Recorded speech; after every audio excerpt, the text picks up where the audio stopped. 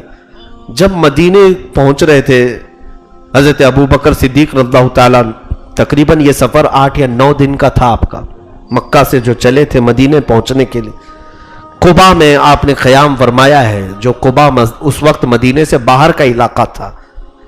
اب جب مدینے میں داخل ہونے کا معاملہ آیا، مدینے والے کیا کرتے تھے جانتے ہیں آپ؟ جیسی ان کو خبر ملی تھی کہ اللہ کا رسول مکہ سے نکل چکا ہے، تو روزانہ مدینے والے سنیت الوداع کی گھاٹیوں پر، اونچے ٹیلے تھے مدینے میں، وہاں سے سب دور سے آنے والے بھی دکھتے تھے، اس ٹیلے پر جا کر سارے مدینے والے جمع ہو جاتے تھے، دیکھتے تھے، صبح سے شام ہو جاتی تھی، پھر وہیں کھاتے پیتے تھے سب، وہ میلے کے شکل ہو گئی تھی، روز جاتے تھے حضور کا انتظار کرتے، پھر گھروں پہ واپس آ جاتے، تقریباً کئی دنوں تک اللہ کے حبیب صلی اللہ علیہ وسلم کا دل سے جنہوں نے استقبال کیا وہ مدینے والے لوگ ہیں، وہ اہل مدینہ ہیں۔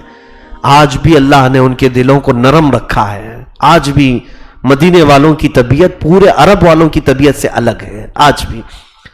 اور جب مدینے والے وہاں پہنچے، پھر ایک دن وہ آیا کہ جب دور سے 2 شکلیں انہیں نظر آنے لگی، ایک اونٹنی پیچھے چلی آ رہی ہے اور 2 لوگ پیدل چلے آ رہے ہیں، تو مدینے والوں نے پہچان لیا کہ یہ ضرور محمد صلی اللہ علیہ وسلم اور ان کے ساتھی ابو بکر ہیں، کیونکہ حضرت ابو بکر کے غلام عبداللہ انہوں نے پہلے مدینے میں آ کر خبر کر دی تھی۔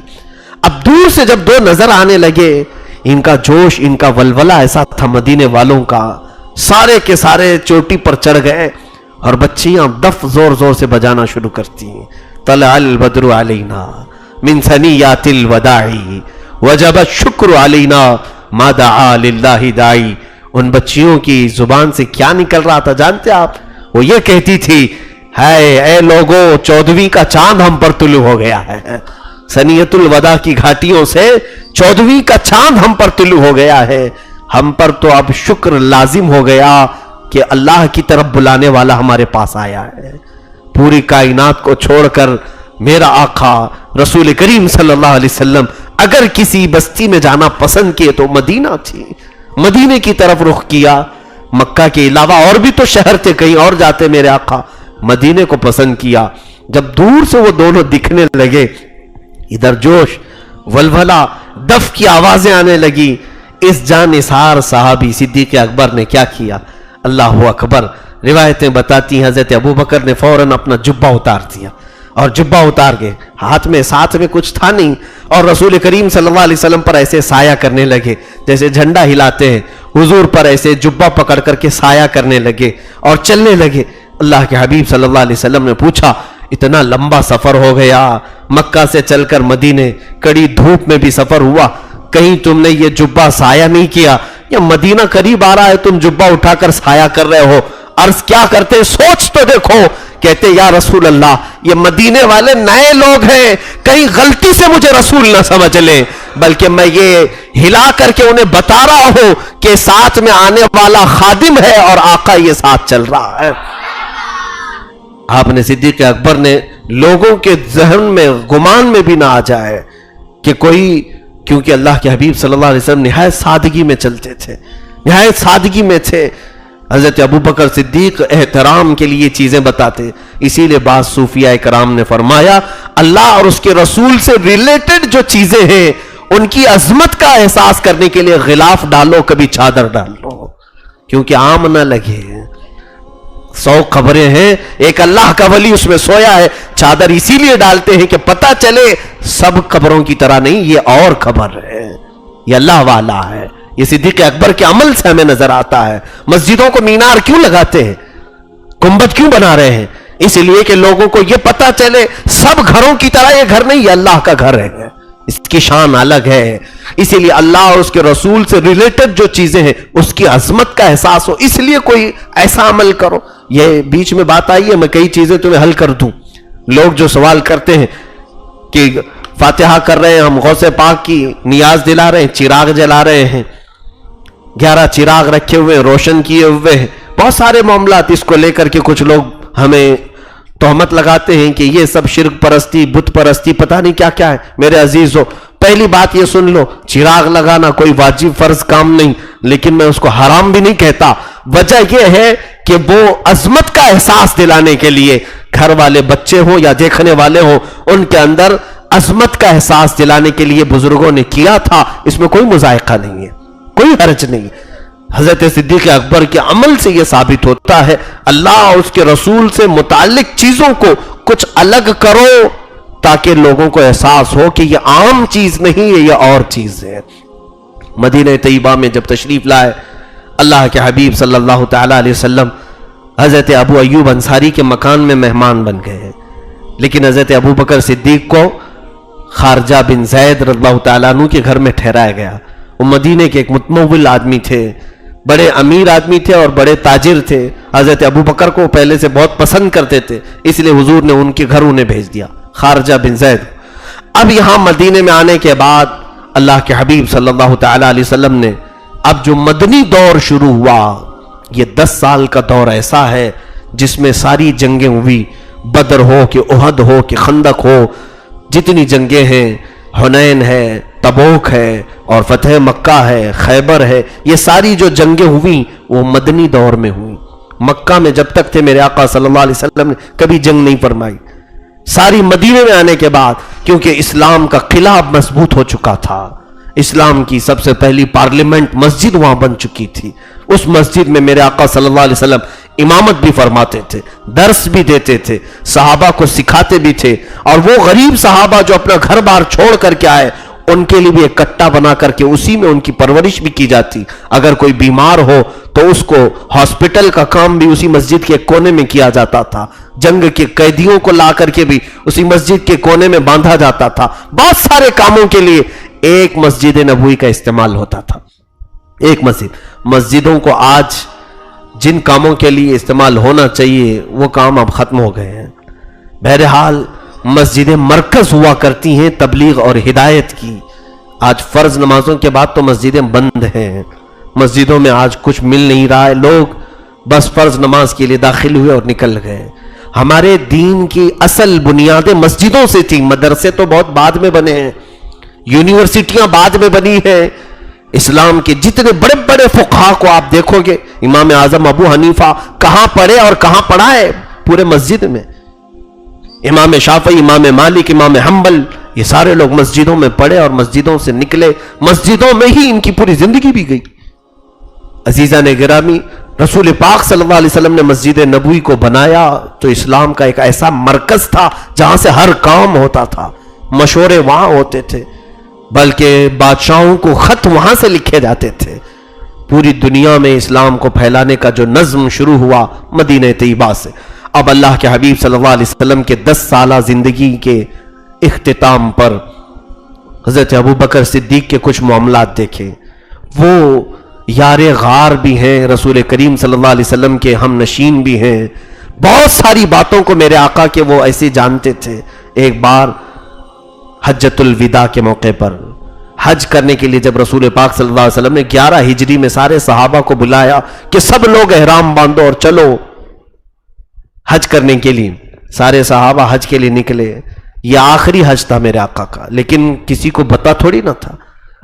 حج کرنے کے بعد میرے آقا صلی اللہ علیہ وسلم نے اپنے خطبے میں فرمایا، اے میرے صحابہ غور سے سن لو میری اس بات کو، کیا خبر کہ میں اگلے سال حج کر سکوں گا کہ نہیں کروں گا۔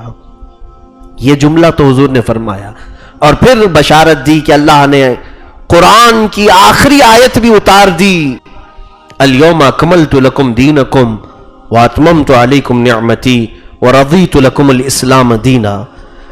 آج اللہ نے تمہارا دین مکمل کر دیا، اپنی نعمتیں تمام کر دی اور تمہیں اسلام دے کر راضی ہو گیا. یہ آیت اتری، رسول پاک صلی اللہ علیہ وسلم نے صحابہ سے فرمایا کہ قرآن بھی کمپلیٹ ہو گیا. کتنے سال سے اتر رہا تھا؟ 23 سال سے، 23 ایئرز.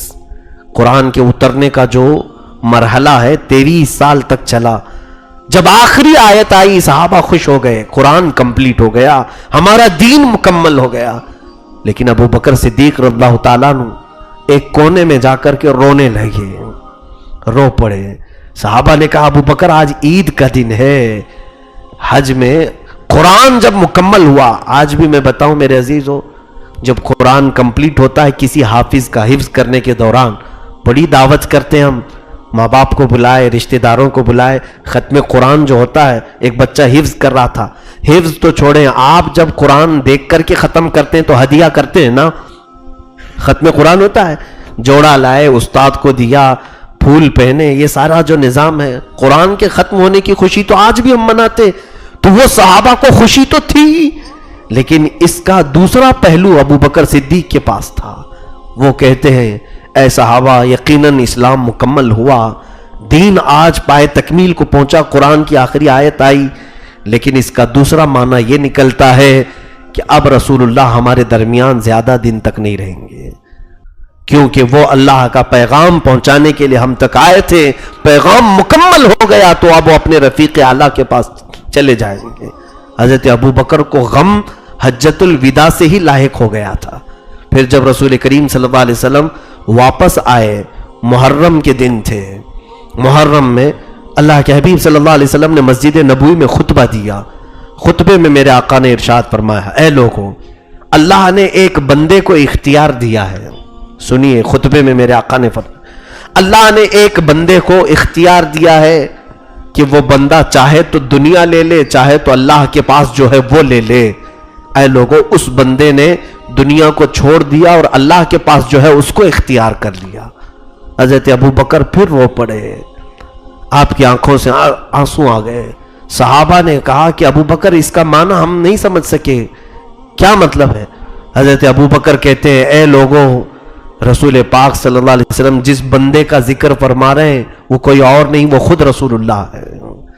خود رسول اللہ ہے کہ اللہ نے انہیں خود اختیار دیا کہ آپ چاہیں تو پوری دنیا لے لیں یا چاہے تو اللہ کے پاس آ جائیں. حضور دنیا کبھی نہیں لیں گے، انہوں نے چھوڑ دیا اور اپنے رب کے پاس جانے کو پسند کر لیا. اے صحابہ، دیکھنا اب اللہ کے رسول ہم سے روپوش ہو جائیں گے، ہم سے دور چلے جائیں گے. حضرت ابو بکر صدیق رضی اللہ تعالیٰ عنہ کو یہ رسول کریم صلی اللہ تعالیٰ علیہ وسلم کی احادیث کی حقیقت تک پہنچ جاتے تھے، یعنی مقاصد حدیث تک پہنچتے تھے حضور کے. اب اس کے بعد وہ دن بھی آئے جب رسول کریم صلی اللہ تعالیٰ علیہ وسلم کی رحلت ہوئی مدینے میں. وہ کیسا سما رہا ہوگا، اندازہ کر سکتے ہیں کہ سب کو پتا ہے کہ ابو بکر کا عشق کیسا تھا، محبت کیسی تھی میرے آقا صلی اللہ علیہ وسلم کے ساتھ. وہ پوری دنیا میں اگر سب سے زیادہ کوئی چیز پسند کرتے تھے تو ان کا ایک ہی کہنا، حضرت ابو بکر کی زبان سے یہ نکلے ہوئے الفاظ میں کہہ رہا ہوں، آپ سے پوچھا گیا دنیا میں سب سے پسندیدہ چیز آپ کی کیا ہے؟ کہتے ہیں النظرۃ الی وجہ رسول اللہ، رسول اللہ کے چہرے کو دیکھنا مجھے دنیا میں سب سے زیادہ پسند ہے. اس ابو بکر صدیق پر کیا گزرے گا جب رسول کریم صلی اللہ علیہ وسلم کی اس دار فانی سے کوچ کرنے کا وقت آئے گا. اللہ کے حبیب صلی اللہ تعالیٰ علیہ وسلم آخری ایام میں جب علالت کے شکار تھے، علالت میں تھے، اللہ کے حبیب صلی اللہ تعالیٰ علیہ وسلم اپنے حجرے سے باہر نہیں آ رہے تھے. سخت شدت کی تکلیف تھی، بخار زیادہ تھا. حضور اکرم صلی اللہ تعالیٰ علیہ وسلم اپنے حجرے سے باہر نکلتے اور فرماتے کہ اے لوگوں، ابو بکر کو امامت کے لیے آگے بڑھاؤ. حضور نے اپنی زندگی میں حضرت ابو بکر کو مصلی پر آگے بڑھایا، کہا ابو بکر تم لوگوں کی امامت کرو. اور اللہ کے حبیب صلی اللہ علیہ وسلم اپنے حجرے میں ہوتے. تقریباً 17 نمازیں حضور کی زندگی میں حضرت ابو بکر نے پڑھائی. یہ شرف کسی اور صحابی کو نہیں ملا. حضور صلی اللہ تعالیٰ علیہ وسلم کی حیات ظاہری میں مسجد نبوی میں رسول پاک صلی اللہ علیہ وسلم کے پاس حضرت ابو بکر نے امامت کی، اور ایک دن وہ بھی تھا جب اللہ کے حبیب صلی اللہ علیہ وسلم مغرب کی اذان ہو چکی ہے، حضرت بلال کہتے ہیں اقامت بھی ہو گئی تھی، اور ہم نے دیکھا کہ حضور نہیں آئے تو ابو بکر کو آگے بڑھا دیا۔ آپ مصلی پر آگے بڑھے کہ اچانک حضور کا حجرہ کھل گیا۔ جیسے ہی پردہ ہٹا تو سارے صحابہ میں آوازیں بلند ہو گئی، اللہ کے رسول آ گئے، رسول پاک آ گئے۔ کئی دنوں کی بیماری علالت کے بعد رسول کریم صلی اللہ علیہ وسلم کو جب دیکھا تو صحابہ کہتے ہیں میرے آقا صلی اللہ علیہ وسلم دو صحابہ کے کندھوں پر ہاتھ دے کر چل رہے تھے، پیر زمین پر لگ نہیں پا رہے تھے، گھسٹتے ہوئے یعنی انگلیاں زمین پر چلی جا رہی تھیں، اور آگے بڑھتے ہوئے آئے تو لوگوں نے کہا ابو بکر پیچھے آ جاؤ، اللہ کے رسول آ گئے ہیں۔ رسول کریم صلی اللہ علیہ وسلم نے ہاتھ کے اشارے سے کہا نہیں، وہیں کھڑے رہو، اپنی نماز مکمل کرو۔ پھر اللہ کے حبیب صلی اللہ علیہ وسلم کو آگے بٹھایا گیا۔ رسول کریم صلی اللہ علیہ وسلم نے بیٹھ کر کے امامت کی، اور آپ کی آواز کو بلند آواز میں حضرت ابو بکر نے تکبیر کے ذریعے سے پہنچایا، مکبر بن کر کے۔ یہ مغرب کی نماز ادا ہوئی تھی، اس کے بعد پھر میرے آقا صلی اللہ علیہ وسلم باہر تشریف نہیں لائے، یہ آخری نماز تھی۔ اللہ کے حبیب صلی اللہ علیہ وسلم کو سب سے زیادہ عزیز کوئی چیز تھی تو وہ نماز تھی۔ ایسی بیماری کے عالم میں جب زمین پر پیر نہ ٹک رہے ہوں، دو لوگوں کے کندھوں پر ہاتھ رکھ کر کے مسجد میں آنا اور فرماتے مجھے جماعت زیادہ عزیز ہے، صحابہ کی جماعت کو دیکھنے کے لیے میرے آقا ہے۔ آج ان کی امت پیر سلامت ہیں، ہاتھ سلامت ہیں، اپنے بستروں پر سو جاتی ہیں، اپنے بازاروں پہ بالکل مگن ہے۔ اے میرے عزیزو، اللہ کے حبیب صلی اللہ تعالیٰ علیہ وسلم کو سب سے زیادہ عزیز چیز نماز تھی۔ فرمایا جعلت قرۃ عینی فی الصلاۃ، نماز میں میری آنکھوں کی ٹھنڈک ہے۔ نماز کو قائم کر لیں، امت ہونے کے ناطے کم از کم آپ تو میرے آقا کی آنکھوں کو تکلیف نہیں پہنچائے ہیں۔ دنیا آج برا بھلا کہہ رہی ہو وہ ان کا حصہ ہے، لیکن تم اپنے عمل سے میرے آقا کو تکلیف نہ پہنچاؤ۔ رسول کریم صلی اللہ تعالیٰ علیہ وسلم اسی عالم میں تھے۔ 12 ربیع الاول کی تاریخ تھی، بعض روایت میں 13 ربیع الاول کی تاریخ ہے۔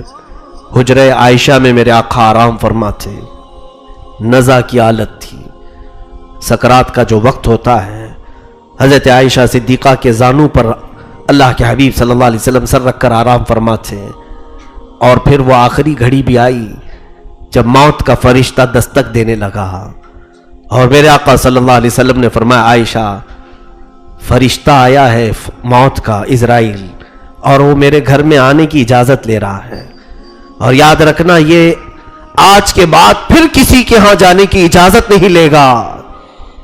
حضور پاک صلی اللہ علیہ وسلم کے پاس ملک الموت حاضر ہوئے، اور رسول کریم صلی اللہ علیہ وسلم اس وقت جو آخری جملہ فرما رہے تھے، حضرت عائشہ صدیقہ اس کی گواہ ہیں، فرما رہے تھے کہ تمہارے ہاتھ کے نیچے جو لوگ کام کر رہے ہیں، ملک یمین کا لفظ ہے، تو میں کہتا ہوں کہ مزدوروں کے متعلق بھی اس سے مستفاد ہو سکتی ہے بات، کہ جو تمہارے ماتحت ہیں ان کا خیال کرو۔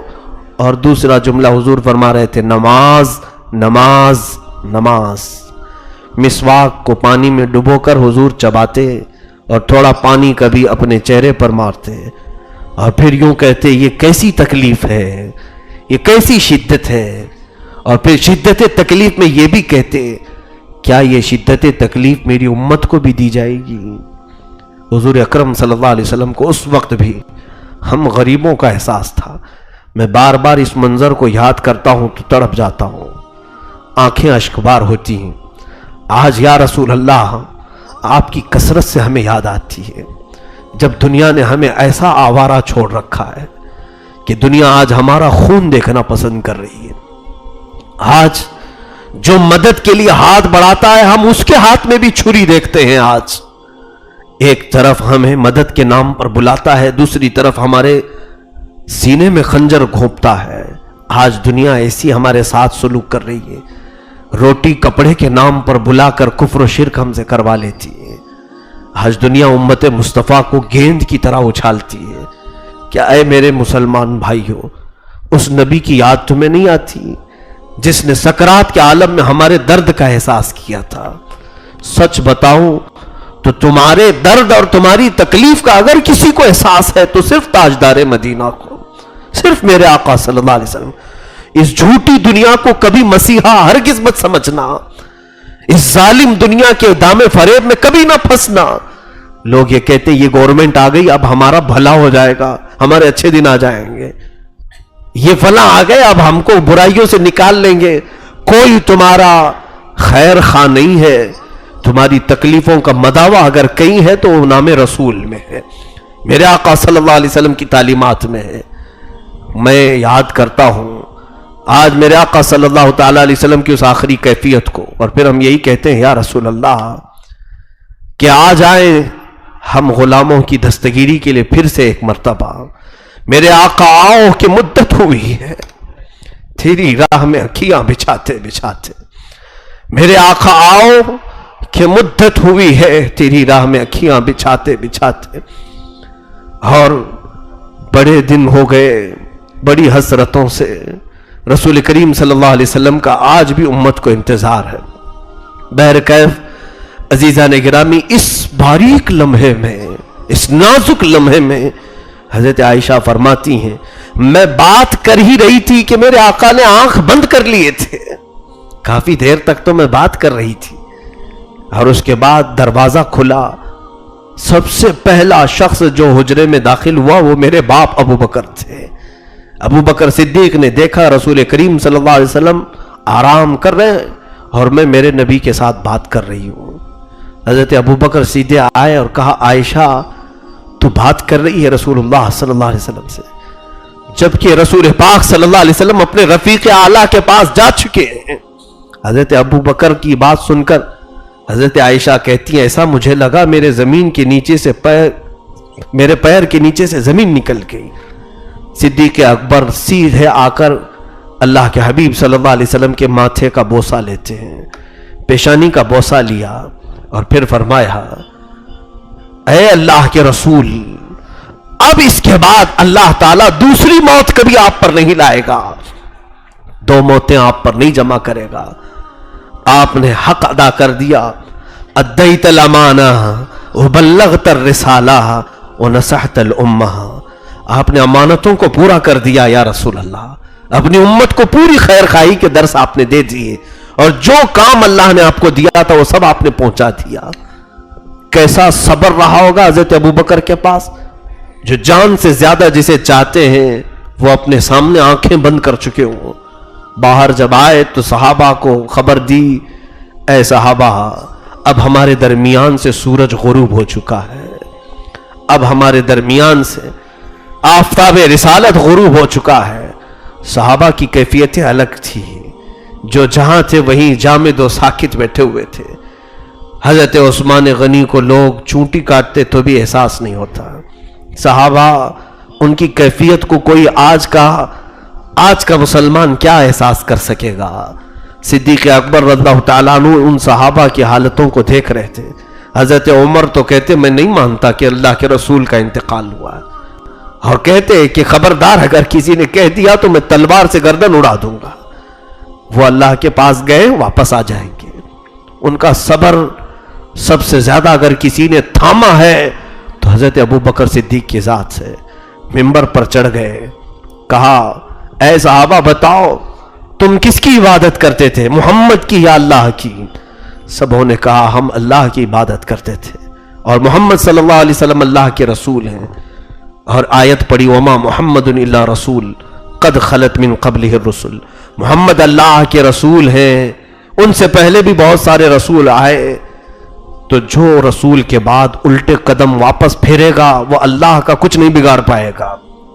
پھر حضرت ابو بکر خطبے میں کہتے ہیں اے صحابہ جو اللہ کی عبادت کرتے تھے وہ اللہ کل بھی تھا آج بھی اور ہمیشہ رہے گا، تم اٹھو محمد صلی اللہ علیہ وسلم کے اس مشن کو لے کر آگے بڑھو۔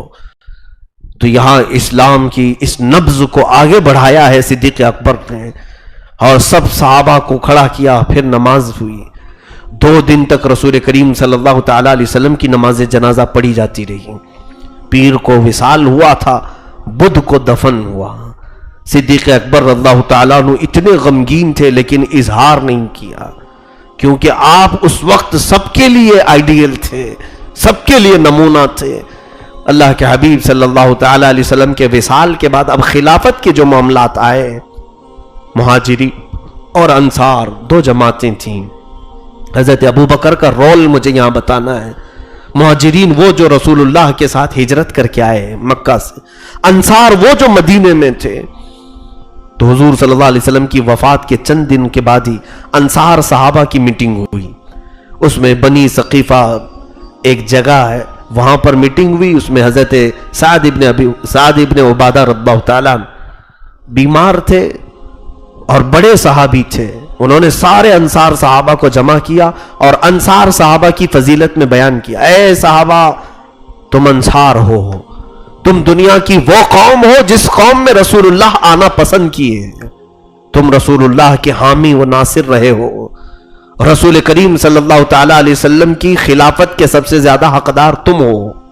انصار کو انہوں نے تبلیغ کی اور تقریر کی اور کہا دیکھو جب رسول کریم صلی اللہ تعالی علیہ وسلم نے اسلام کی دعوت دی تو ان کے شہر والوں نے ان کو بڑی تکلیفیں پہنچائی، لیکن مدینے والوں نے حضور کو نہیں تکلیف پہنچائی، حضور جہاں کہتے تھے ہم جنگوں کے لیے نکل جاتے تھے۔ تو رسول پاک صلی اللہ تعالی علیہ وسلم کی حمایت کرنے والے انصار سب سے زیادہ ان کی خلافت کے حقدار ہیں۔ تو یہاں انصار کی الگ میٹنگ ہوئی۔ حضرت ابوبکر تو انصار میں نہیں مہاجرین میں ہے نا۔ انصار کی جب یہ میٹنگ ہوئی تو کسی ایک صحابی نے یہ بھی پوچھا انصاریوں سے، انصاری کا مطلب وہ آج کی برادری انصاری مت سمجھ لینا، انصار صحابہ کی ایک جماعت ہے جنہوں نے رسول اللہ کی حمایت کی تھی مدینے میں۔ تو اس ایک صحابی نے پوچھا کہ اگر مہاجرین ہماری بیعت سے انکار کر دیں، ہماری خلافت کو نہ مانیں تو کیا کیا جائے گا؟ تو پھر ایک صحابی نے کہا ایسا کیا جائے مہاجرین میں سے ایک امیر بنائیں، انصار میں سے ایک امیر بنائیں۔ میں آج پوری تاریخ آپ کو بتا رہا ہوں کیسے خلافت ہوئی۔ تو یہ مشورہ ہوا تو پھر سارے صحابہ نے کہا ایسا نہیں ہوگا کہ بیک وقت دو امیر ہو جائیں، فتنہ بڑھ جائے گا، فتنہ بہت بڑھ جائے گا۔ پھر جب یہ میٹنگ ہو رہی تھی حضرت عمر رضی اللہ تعالیٰ عنہ کو خبر ہوئی کہ انصار اپنے آپس میں میٹنگ کر رہے ہیں اور خلافت کے وہ اپنے آپ کو حقدار سمجھ رہے ہیں اور ان میں ہی کوئی خلیفہ ہونا چاہیے۔ تو حضرت عمر نے اس باریک مسئلے کو سلجھانے کے لیے حضرت ابو بکر اور حضرت ابو عبیدہ بن جراح کے ساتھ وہاں پر آ گئے۔ ابھی انصار کا فیصلہ نہیں ہوا تھا تو حضرت ابو بکر صدیق کھڑے ہوئے، کہا کہ اے انصار تمہاری حمایت سر آنکھوں پر، تم نے جو رسول اللہ صلی اللہ علیہ وسلم کی نصرت و حمایت کی تم اس میں سب سے زیادہ افضل ہو۔ جب رسول اللہ کے شہر والوں نے ان کا ساتھ چھوڑا تو تم نے ان کی حمایت کی، حضور نے جو تبلیغ کی اس کو تم نے ایکسیپٹ کیا۔ لیکن اے انصار مہاجرین کا اس بات میں اور زیادہ مقام ہے کہ جس وقت اللہ کے حبیب صلی اللہ علیہ وسلم نے قرآن کو شروع کیا سب سے پہلے مہاجرین مکہ والے ہیں جنہوں نے قرآن کو سنا اور اس کو ایکسیپٹ بھی کیا۔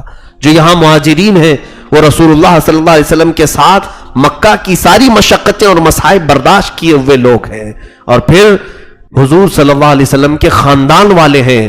قریش پورے عرب میں سب سے اعلیٰ خاندان ہے، لہٰذا ایسا کرو کہ قریش خاندان میں سے کوئی امیر ہو، خلیفہ ہو، کیونکہ رسول اللہ کا وہ خاندان ہے، اور انصار اس کے وزیر ہو کہ وہ امیر وزیروں سے پوچھے بغیر کوئی کام نہ کرے۔ حضرت ابو بکر صدیق نے جب یہ مشورہ دیا پھر کسی صحابی نے انصاری نے یہ کہا کہ دو امیر بنا لیے جائیں، ایک مہاجرین میں سے ایک انصار میں سے۔ حضرت عمر نے کہا ایک میان میں دو تلواریں نہیں آ سکتی، یہاں فتنہ ہو جائے گا۔ تو پھر رائے اس پر جمع ہوئی، اختلاف یہ بظاہر دیکھنے میں لگ رہا تھا لیکن وہ اپنے معاملات کو سلجھا رہے تھے۔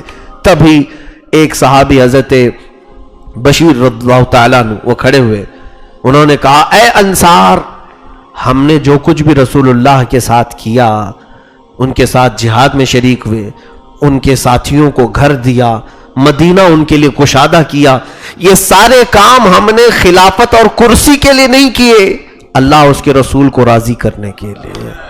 اس صحابی نے پورا رنگ بدل ڈالا۔ سارے صحابہ جو انصار تھے سبوں نے کہا یہ بالکل حق کہہ رہے ہیں، ہم نے جب رسول اللہ پر ایمان لائے تو ہمارے وہم و گمان میں بھی یہ نہیں تھا کہ حضور کے بعد ہم کرسی پر بیٹھیں گے، حضور کے بعد ہم خلافت کو لیں گے۔ ہم نے تو خالص اللہ اس کے رسول کو راضی رکھنے کے لیے حضور صلی اللہ علیہ وسلم کی نصرت و حمایت کی تھی۔ تو اس صحابی کی تقریر کا ایسا اثر ہوا کہ وہ سارے انصار نے کہا ہم سب اس بات پر اتفاق کرتے ہیں کہ رسول اللہ کے خاندان میں سے ہی، قریش میں سے ہی کوئی خلیفہ ہو جائے۔ تو حضرت ابو بکر سب سے پہلے آگے بڑھے اور کہا، حضرت عمر کا ہاتھ لے، حضرت ابو عبیدہ بن جراح کا ہاتھ لیا اور کہا ان دونوں کو، انصار اور مہاجرین پورے صحابہ تھے، سب کے بیچ میں آگے بڑھا دیا، کہا میں ان دونوں سے راضی ہوں، عمر سے، ابو عبیدہ سے، ان دونوں میں کسی ایک کو چوائس کر لو اور خلیفہ بنا دو۔ انصار اور مہاجرین میں کس نے اعلان کیا؟ ابو بکر صدیق نے۔ تو حضرت ابو بکر نے جب ان دونوں کو لا کر کھڑا کیا کہ میں ان سے راضی ہوں، کیا تم سب لوگ ان سے راضی ہو؟ تو سبوں نے کہا عمر کے بارے میں بھی کسی کو کلام نہیں، ابو عبیدہ کو حضور نے امین الامت کہا ہے، میری پوری امت کا امانت دار ابو عبیدہ کو کہا ہے۔ تو حضرت ابو بکر نے کہا میں یہ دو کو پیش کر رہا ہوں، ان دو میں سے تم جس سے چاہے خلیفہ بنا لو، میں بھی تم سب کے ساتھ ہوں۔ جب حضرت ابو بکر کا اعلان سارے لوگوں نے سنا، انصار اور مہاجرین میں، حضرت عمر آگے بڑھتے ہیں اور حضرت ابو عبیدہ آگے بڑھتے ہیں، سیدھے حضرت ابو بکر کو لا کر کے کہتے ہیں اے انصار و مہاجرین، سب ہم دونوں سے راضی ہیں اور ہم دو ابو بکر کی خلافت سے راضی ہیں، تم سب کا کیا کہنا ہے؟ تو سارے صحابہ کہتے ہیں اس وقت سب کے ذہنوں میں یہ نہیں تھا۔ دیکھیں یہ انتخاب ہے، رسول کریم صلی اللہ تعالی علیہ وسلم نے یہ انتخاب کا طریقہ امت پر چھوڑا ہے۔ یہاں اسلام میں وہ بادشاہت نہیں چل رہی موروثی، باپ مرے گا تو بیٹا آئے گا، بیٹا مرے تو پوتا آئے گا۔ اسلام میں یہ ملوکیت اور یہ وراثت بادشاہت میں نہیں ہے، بلکہ میرے آقا نے فرمایا ان اکرمکم عند اللہ یتقاکم، تم میں سے سب سے زیادہ عزت والا وہ ہے جو تم میں سب سے زیادہ تقوی والا ہے۔ بادشاہ کو وراثت میں اس طرح سے نہیں بیٹھنا چاہیے، ورنہ ہوگا کیا، باپ تو کامل رہا ہوگا لیکن بیٹا نالائق نکل جائے گا، جیسے یزید کا معاملہ ہوا۔ باپ حضرت امیر معاویہ تھے، بہت کامل صحابی تھے، لیکن بیٹا نالائق نکلا۔ وراثت کا یہ غلط اثر پڑتا ہے، اسی لیے یہ معاملات امت کے حوالے کرنا چاہیے، امت جسے انتخاب کرے۔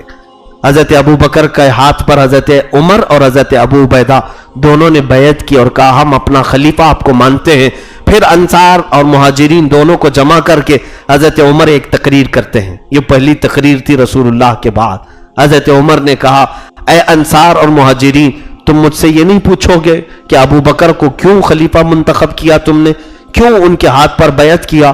تو سنو، جس کو رسول اللہ نے اپنی زندگی میں مسلح امامت پر آگے بڑھایا ہے، ہم سب اس کو اپنی دنیا میں امامت کے لیے آگے کیوں نہ بڑھائیں؟ گویا کہ میرے آقا نے اشارتاً اپنی زندگی میں انہیں امام بنا کر کے یہ ہمیں پیغام دیا ہے کہ میرے بعد اگر تمہاری دنیا کی بھی کوئی امامت کر سکتا ہے تو ابو بکر ہے۔ تو سارے صحابہ حضرت ابو بکر کے ہاتھ پر بیعت کر لیے، چند صحابہ باقی رہ گئے تھے۔ کچھ نزاع ہے، کچھ چیزیں اعتراضات ہیں جو اس زمانے میں بہت پھیلیں گے، کیونکہ پہلے ہماری تقریریں ہوتی تھی موٹی موٹی باتیں بتا کر کے آپ کو رخصت کر دیں، ابھی سوشل میڈیا کا زمانہ ہے، کیونکہ سارے مناظرے واٹس ایپ فیس بک میں ہوتے ہیں اور پتہ نہیں کہاں کہاں کی بخاری بخارا سب لاتے ہیں، اس میں کوئی اوتھینٹک ثبوت نہیں ہوتے، بول دیتے ہیں کہ بخاری میں، بخاری اصل بخاری میں تلاش کرے تو ہوتی بھی نہیں ہے۔ ایسی بہت ساری تشویش سنیوں کے دماغ میں ڈالے جانے کے ابھی موسم چل رہا ہے، اس لیے میں لگے ہاتھوں آپ کو کہوں گا، حضرت ابو بکر صدیق کے ہاتھ پر حضرت علی نے بیعت نہیں کیا۔ یہ شوشہ چھوڑتے ہیں لوگ، حضرت علی آپ نے بیعت نہیں کیا، حضرت زبیر اللہ تعالیٰ نے بیعت نہیں کیا، کچھ اور صحابہ تھے کیونکہ وہ موقع پر حاضر نہیں تھے۔ اور پھر حضرت زبیر بن عوام حضور صلی اللہ علیہ وسلم کے پھوپھی زاد بھائی ہیں، وہ بھی قریش میں سے، ان کا اپنا موقف تھا، ان کی رائے یہ تھی کہ حضرت علی کو خلیفہ بنایا جائے، ان کی اپنی رائے تھی، سارے صحابہ کی نہیں۔ حضرت علی رضی اللہ تعالیٰ عنہ، حضرت زبیر خلافت حضرت ابو بکر صدیق کی جب اعلان ہوا تو بیعت شروع میں نہیں کیے، بعضوں نے لکھا ہے کہ 40 دن گزر گئے، حضرت ابو بکر ان دونوں کو طلب کیے، ان سے پوچھا حضرت زبیر اور حضرت علی رضی اللہ تعالیٰ عنہ سے کہ آپ دونوں اگر حق سمجھتے ہو اپنی خلافت کا تو یہ میری ذمہ داریاں لیں اور آپ اس کو نبھائیں۔ حضرت علی اور حضرت زبیر رضی اللہ تعالیٰ عنہ اسی وقت کہتے ہیں نہیں اے خلیفہ رسول اللہ، اے اللہ کے رسول کے خلیفہ، ہم آپ کو اپنا امیر اور اپنا امام تسلیم کرتے ہیں۔ انہوں نے بھی بیعت کی۔ یہ تاریخ کی سچائیاں بتاتی ہیں۔ چند دنوں کی تاخیر جو ہوئی اس کے وجوہات الگ ہو سکتے ہیں، وہ کسی اور موقع پر عرض کروں گا۔ اب یہاں جو کچھ چیزیں پیش کی جاتی ہیں، صدیق اکبر رضی اللہ تعالیٰ عنہ کی خلافت کا کل زمانہ 2 سال 3 مہینے تھا۔ کتنے؟ 2 سال 3 مہینے آپ خلیفہ رہے۔ حضرت ابو بکر صدیق رضی اللہ تعالیٰ عنہ جیسے ہی خلیفہ بنے ساری باغ ڈور آپ نے سنبھال لی، اور بیک وقت کئی محاذ پر آپ نے ایسا رویہ پیش کیا، اللہ اکبر۔ رسول کریم صلی اللہ علیہ وسلم کی وفات کے بعد کئی فتنے اٹھ گئے، کچھ لوگ مرتد ہو گئے، اسلام چھوڑ کر چلے گئے، یعنی وہ مرتدین، وہ ایک جماعت بن گئی۔ کچھ ایسے لوگ جو زکوٰۃ کا انکار کرنے لگے، مسلمان تھے، ساری چیزیں مانتے ہیں لیکن ہم زکوٰۃ نہیں دیں گے، زکوٰۃ ہم رسول اللہ کے پاس دیتے تھے، اب ان کے بعد نہیں دیں گے۔ ایک جماعت وہ تیار ہوئی۔ ایک جماعت جس کو حضرت اسامہ بن زید کی سپہ سالاری میں حضور نے اپنے حیات میں ہی بھیجا تھا۔ حضرت اسامہ بن زید یہ ایک بڑا لشکر لے کر کے جا رہے تھے ملک شام کی طرف، لیکن ابھی مدینے سے باہر ہی تھے کہ حضور کی وفات کی خبر آ گئی، تو وہ بیچ میں سے ہی لشکر واپس آ گیا تھا۔ تو حضرت ابو بکر صدیق نے اس لشکر کو بھی بھیجا۔ صحابہ کہہ رہے تھے اے ابو بکر، اس وقت کئی معاملات ہیں، دیکھیں ملک کو کئی حالات درپیش ہیں۔ ایک طرف اچھا، چوتھی مقام پر کچھ جھوٹے نبی پیدا ہو گئے تھے، اسود عنسی، مسیلمہ کذاب، یہ وہ لوگ ہیں جنہوں نے اپنی نبوت کا اعلان کر دیا، محمد کے بعد ہم نبی ہیں۔ وہ اپنے کچھ لوگوں کو، حواری مواریوں کو جمع کر کے اپنی نبوت کا اعلان کر گئے تھے۔ صدیق اکبر کے پاس 4 محاذ تھے، اور ویسے حالت میں حضرت اسامہ بن زید کو ایک بڑا لشکر دے کر کے بھیج رہے جہاں رسول اللہ نے بھیجا تھا۔ صحابہ نے کہا اس لشکر کو روک لیں، ہم اسود عنسی، مسیلمہ کذاب، ان کے ساتھ مقابلہ کرنے میں صحابہ کی جماعت کا استعمال کریں گے، اور ایک طرف مرتدین ہے جو اسلام چھوڑ کر کے گئے، فتنہ مچا رہے ہیں، ایک طرف زکوٰۃ کا انکار کرنے والے، ان سے نپٹیں گے، اسامہ بن زید کو روک دے۔ صدیق اکبر نے کیا کہا جانتے ہو؟ میں ہوتا کون ہوں؟ جس لشکر کو رسول اللہ نے بھیجا میں کیسے روک سکتا ہوں؟ اسامہ بن زید کو جب ان کی عمر تقریباً 19 سال کی تھی، حضور صلی اللہ علیہ وسلم نے انہیں سپہ سالار اپنی زندگی میں بنایا تھا، اسامہ بن زید کو۔ اب وہ گھوڑا لے کر کے آگے بڑھے تو صحابہ نے ایک مشورہ اور بھی دیا کہ ان کے علاوہ کسی بڑے صحابی کو سپہ سالار بنا دیں۔ صدیق اکبر نے کہا ہرگز نہیں، جس کی سپہ سالاری رسول اللہ نے بنائی ہے، ابو بکر اس کو رد نہیں کر سکتا۔ اور اس کے بعد اسامہ بن زید کو گھوڑے پر بٹھایا اور ان کے گھوڑے کی رسی پکڑ کر کے خود چلنے لگے، مدینے کے باہر تک لائے اسامہ بن زید کو بٹھا کر کے گھوڑے میں۔ کہاں حضرت ابو بکر کی عمر 60 سال کی اور ان کی عمر 19 سال کی، ہاں ان کو گھوڑے پر بٹھا کر چلنے لگے، پورا لشکر اسلام پیچھے چل رہا۔ کئی مرتبہ وہ اتر پڑے گھوڑے سے، اسامہ بن زید، کہا اے خلیفہ رسول، گستاخی نہ ہو جائے، میں گھوڑے پر سوار ہوں اور آپ میرے گھوڑے کی نکیل پکڑ کر چل رہے ہیں۔ حضرت ابو بکر نے کہا اسامہ بیٹھ جاؤ، اس گھوڑے کی پیٹھ پر تجھے رسول اللہ نے بٹھایا ہے، اس پشت پر تجھے اللہ کے رسول نے بٹھایا ہے۔ یا اور بات ہے، خلافت کے کاموں کی وجہ سے میں تمہارے لشکر میں شریک نہیں ہو پا رہا ہوں، تمہارے لشکر میں شامل نہیں ہو پا رہا ہوں، تو میں نے یہ سوچا کہ چند قدم تمہارے گھوڑے کی نکیل پکڑ کے ہی چلوں تاکہ قیامت کے دن اس لشکر کے ساتھ چلنے والوں میں میرا نام بھی آ جائے۔ سپہ سالار کے گھوڑے کی نال پکڑ کر کے چلا تھا۔ یہ صدیق اکبر کے خیالات تھے۔ اس وقت بیک وقت کئی معاملات پر آپ نے محاذ چھیڑے اور سب کو سر کیا۔ اسامہ بن زید بھی فتح سے ہمکنار ہوئے، اسود عنسی کو مارا گیا جس نے جھوٹے نبی ہونے کا دعویٰ کیا تھا، مسیلمہ کذاب کو بھی قتل کیا گیا جو جھوٹا نبی ہونے کا دعویٰ کیا، زکوٰۃ کے انکار کرنے والوں کا بھی خاتمہ ہو گیا، مرتدین کو بھی ختم کیا گیا۔ 2 سال کے اندر حضرت ابو بکر صدیق نے سارا محاذ اپنے فیور میں کر لیا، اسلام کے فیور میں، اور فیلڈ ایسی ہموار کر دی کہ 2 سال کے بعد حضرت ابو بکر صدیق رضی اللہ تعالیٰ عنہ نے خلافت کے امور کو ایسے پھیلایا تھا، ایسے نرمی میں، ایسے عدل و انصاف کو قائم کیا تھا کہ کسی کو آپ کی خلافت پر اب شک بھی نہیں تھا، کسی کو انکار کی گنجائش بھی نہیں تھی، مجال بھی نہیں۔ ایک اور بات بتاؤں میں آپ کو، ان کی عدل و مساوات، انصاف، غربہ پروری، مساکین کا خیال کرنا اتنا زیادہ تھا، اللہ اکبر۔ مدینے میں رات کے وقت اٹھ کر کے گھروں کو جایا کرتے تھے، اور جو غریب ہے یا کوئی بیوہ ہے یا کسی کے گھر کا کوئی سہارا نہیں، اس گھر میں بغیر بتائے ہوئے جا کر ان کی مدد کر کے آتے تھے۔ حضرت عمر خود کہتے ہیں میں نے زندگی میں دیکھا کسی بوڑھی کی مدد کر لوں تاکہ اس اجر و ثواب میں میں شامل ہو جاؤں، بڑی مشکل سے ایک بوڑھی عورت ملی جس کا کوئی نہیں تھا، کمزور خاتون تھی، میں سوچتا کہ جا کر کے اس کے گھر کا سارا کام کر کے آؤں۔ حضرت عمر کہتے ہیں میں فجر میں نماز کے بعد گیا تو دیکھا اس کے گھر کا سارا کام کیا جا چکا ہے، اس کے گھر کو سب بستریں، چادریں سب طے ہیں، کچرے جھاڑے ہوئے ہیں اور ساری چیزیں سلیقے سے لگی ہوئی ہیں۔ بوڑھی وہ عورت بستر سے اٹھ نہیں پاتی، کون کرتا ہے؟ دوسرے دن جا کر